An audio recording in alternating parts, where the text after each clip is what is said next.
আমরা যারা হিন্দু ধর্মের আছি, আমাদের ধর্মের পুরোটাই তো মিথ্যে, মানে আমাদের ধর্ম পুরোটাই অন্ধবিশ্বাস, তাই না? পুরোটাই অন্ধবিশ্বাস।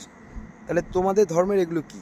মানে এগুলো কি তোমরা কি বলবে? আমাদের মন্দিরে যাওয়াটা, আমাদের পুজো, দেব দেবতার প্রতি ভালোবাসা, পুরোটাই যদি অন্ধবিশ্বাস হয়, তোমাদের এগুলোকে তাহলে কি বলবে? يا رب العالمين صل على طه الأمين في كل وقت وحين